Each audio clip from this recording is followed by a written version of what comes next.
Hello everyone. In earlier video we have discussed about protozoal, bacterial and viral disease.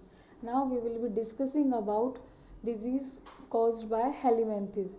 Helminths means क्या होता है? Helminths means होता है worm. Animal phylum में जो इसके हेलमेंथीज है या हम कहेंगे जो वॉर्म लाइक स्ट्रक्चर जिन ऑर्गेनिज्म की होती हैं they included in helminthes group. तो हेलमेंथिक जो डिजीज में हम फर्स्ट पढ़ेंगे ascariasis. Ascariasis is caused by Ascaris.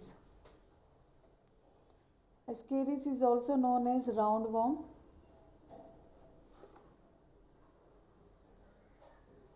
इस तरह का ये वॉर्म होते हैं और ये जो वॉर्म है ये मिलता कहाँ पर है? देखिए ये कंटामिनेटेड मतलब ये सॉइल में रहता है, वाटर में होता है या फिर कई बार ये फूड में भी आ जाता है. जब जो चिल्ड्रन है उनको ये डिज़ीज़ ज़्यादा अफेक्ट करती है. रीज़न क्या है कि जो छोटे बच्चे होते हैं वो सॉइल खा लेते हैं. सॉइल कंज्यूम करके एस्केरिस के जो एग्स हैं वो उनके अंदर चले जाते हैं.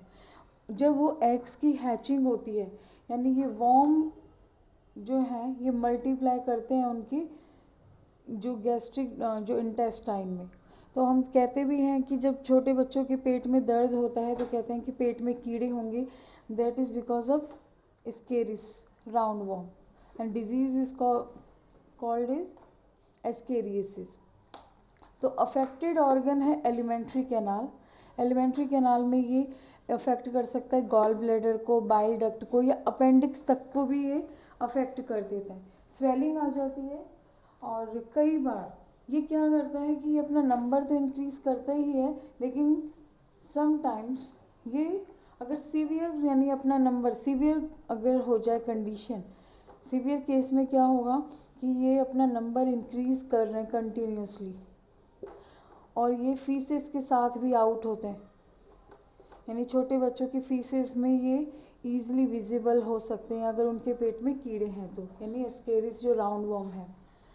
और समटाइम्स ये एलिमेंट्री कैनाल जो होती है उसको पेनिट्रेट करके, पेनिट्रेट मतलब उसको ब्रेक करके ये ब्लड में एंटर कर जाते हैं. इस तरह से ब्लड में ये एंटर कर गए तो ब्लड में एंटर होते ये किसी भी पार्ट में जा सकते हैं. वो किडनी हो सकता है, वो लीवर हो सकता है या वो ब्रेन में जा सकते हैं, किसी भी पार्ट में चले जा सकते हैं. तो लंग्स में जा सकते हैं.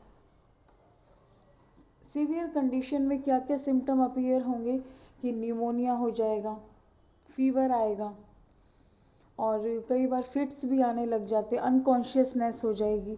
तो इस तरह की जो सिम्टम्स हैं वो अपीयर होते हैं. अगर ये अपना नंबर इंक्रीज़ कर लेते हैं तो इंटेस्टाइनल भी ब्लॉक हो जाती है. यहाँ पर ये ब्लॉक कर देंगे इंटेस्टाइन. तो इंटेस्टाइनल ब्लॉकेज के केस में सर्जरी करनी पड़ती है इन्हें रिमूव करने के लिए. तो उससे क्या होगा ये भी बताया कि कई बार तो अगर ये ब्रेन में एंटर करते हैं तो नर्वसनेस या तो नर्वसनेस होगी या फिर डीप स्लीप होती है. और ये मेनली किसको अफेक्ट कर रहे हैं? चिल्ड्रन में ज़्यादा ये कॉमन है और समटाइम्स ये एडल्ट में भी ये डिजीज़ देखी गई है. अब जब ये लंग्स में एंटर करते हैं तो निमोनिया हो रहा है और ब्लड में एंटर होने से ये इन पार्ट्स को डैमेज कर सकते हैं जिसे हम कहते हैं हेमोरॉयड कंडीशन. हेमोरॉयड मतलब किसी को ब्रेक करना, हैमरेज कर देना उस चीज़ का, तो उसे बोलते हैं हेमोरॉयड कंडीशन. तो नॉर्मल तो यही है कि अगर इन्होंने अपना नंबर इंक्रीज़ नहीं किया है तो क्या होगा? Swelling in the appendix, gall bladder and bile duct. Severe cases में ऑर्गन्स को अफेक्ट किया तो ब्लड के through they can damage kidney, liver, brain और लंग्स. लंग्स में इन्फेक्शन फैलने पर क्या होगा? निमोनिया होगा. ब्रेन में इन्फेक्शन फैलने से क्या होगा? अनकॉन्शियसनेस हो जाएगी, नर्वसनेस होगी, डीप स्लीप होगी, फिट्स आने लग जाएंगे. क्लियर? तो ये होगा. और अगर ये ब्लड में ही रहते हैं तो ये एनीमिया भी हो सकता है, ब्लडलेसनेस भी हो सकती है कि उसमें ब्लड की कमी भी हो सकती है. और उन बच्चों को भूख भी ज़्यादा लगने लग जाती है. ये भी एक सिम्टम होता है चेक करने का कि उनकी हेल्थ इंक्रीज़ नहीं हो रही है लेकिन वो खा अच्छा रहे हैं. तो इट मीन्स कि उनमें उनके पेट में कीड़े हो सकते हैं, यानी ये डिज़ीज़ हो सकती है. तो इसके प्रिवेंशन के लिए है कि छोटे बच्चों को ऐसी जो सॉइल है वो कंज्यूम नहीं करनी चाहिए या वाटर है वो ही फिल्टर और बॉयल होना चाहिए और फूड कैसा होना चाहिए, should be covered. Clear. Next helminthic disease is enterobiasis. Enterobiasis is caused by Enterobiasis vermicularis. It is called as pinworm. Pinworm क्यों? क्योंकि इनका जो पॉइंटेड होता है एंड जो माउथ है एनस पार्ट पॉइंटेड होता है और ये स्मॉल होते हैं. Affected organ is anal part. Again it is more जो कॉमन इन चिल्ड्रन. सिम्टम क्या है?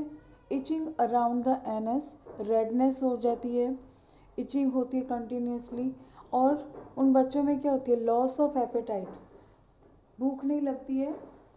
और इसके साथ साथ जो चिल्ड्रन है, चाइल्ड हैं, दे गनाश देयर टीथ, यानी अपने दांतों को पीसते हैं, ganache there teeth and urinate while sleeping. Females में इट में cause vaginitis. Vaginitis means it में अफेक्ट वेजाइना, यानी इचिंग होना, इन्फ्लेमेशन होना, फाउल स्मेल होना, या फिर कोई जो सिक्रेशन होना, डिस्चार्ज होना, तो वेजिनाइटिस हो सकता है. तो enterobiasis is cause by enterobiasis vermicularis. Clear. Next disease is ड्रैकनकुलेरिस.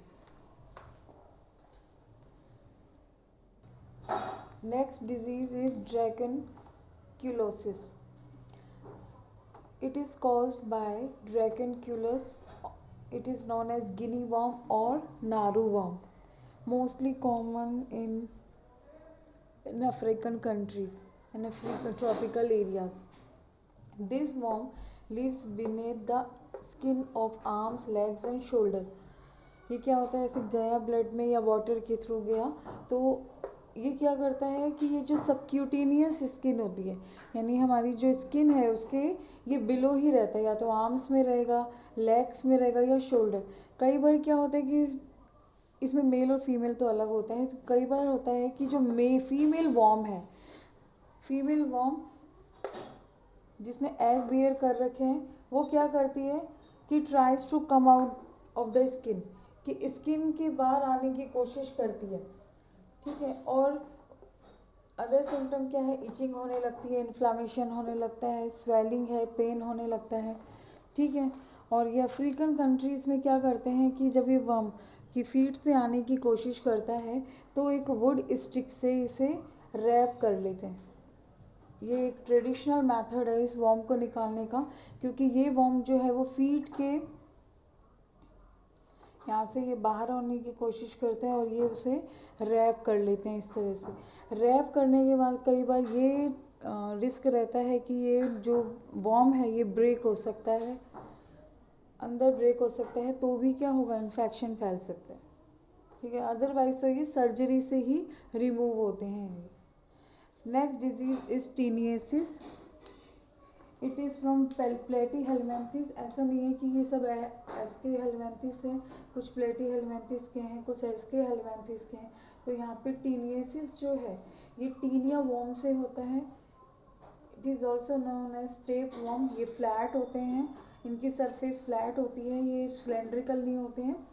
And it is from प्लेटी हेलमेंथिस.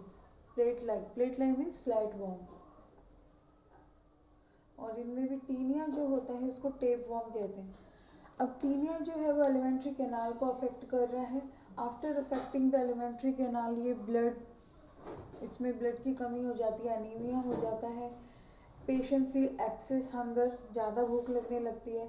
और ये नर्वस सिस्टम को भी अफेक्ट करते हैं, यानी ब्रेन में भी क्या होते हैं, ये जा सकते हैं और वहाँ पर ये डिसऑर्डर्स, कुछ भी नर्वस सिस्टम सप्लाई, हैमरेज, इस तरह के सिम्टम्स दिख सकते हैं.